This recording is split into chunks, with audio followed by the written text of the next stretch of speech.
Not so long ago, I saw someone spanking a child. Obviously, the child was crying.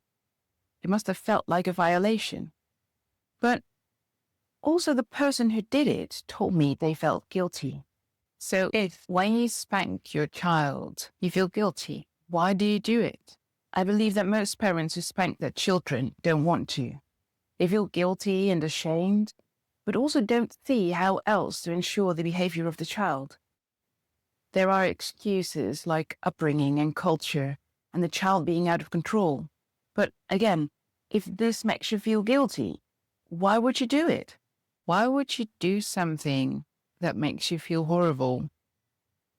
And not only you, it makes the child feel horrible as well. Wouldn't it be nice to find a way to interact that can make both of you feel better? In my opinion, very often when a child is acting out, so much so that it might trigger that response where you feel like you need to spank a child, or maybe not even spanking, but yelling at the child, sending it to their room, or whatever. Very often there are situations that could have been prevented, or that can be dealt with by soothing yourself. Because you're the grown up, your toolbox of looking at things differently, treating things differently is so much larger than a child's toolbox is. So it's actually strange that we expect the children to change their behavior and not us. Let's say you were only trying to help the child by fixing something on their clothes and they start acting out. Have you told the child what you are going to do and why you're going to do it? Very often it's a step that parents seem to forget.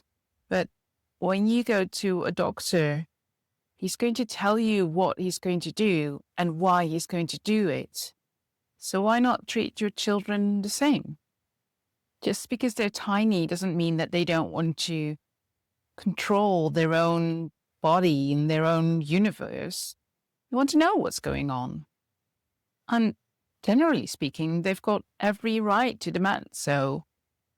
And act out when that right is taken from them. Let's be honest, if someone would do that to you, you would. And it might also just be a simple case of asking or requiring things at the wrong time.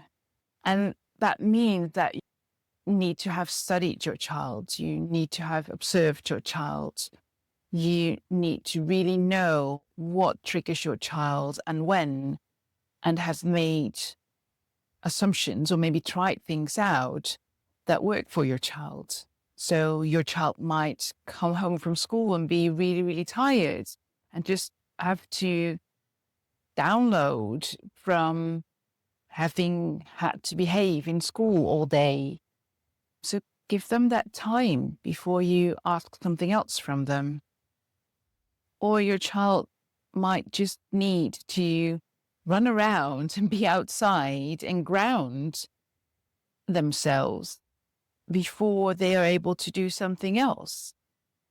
It all depends on your individual child, and you would be the best judge of that. You are the closest to your child, so you should be able to see and figure things out.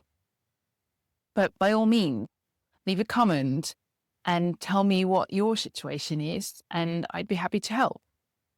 And then there's, of course, also the question of soothing your expectations, making them maybe even more realistic. All those cases where your reaction is, oh, he should do this, they should be more like, should they really? Who said? And how important is this? Or if your child slaps someone and you reward that by spanking, what type of lesson do you give your child? What type of model of the world do you give your child? These are just some ideas that I'd like you to ponder, to think about, and not only think, but really feel, because it is my honest belief that parenting is supposed to be fun and that we as parents are the doorway for our children to have empowered, thriving lives. So, yeah, give it a go and let your emotions be your guide to find something that works, that really works for both of you. Because it has to make sense, doesn't it?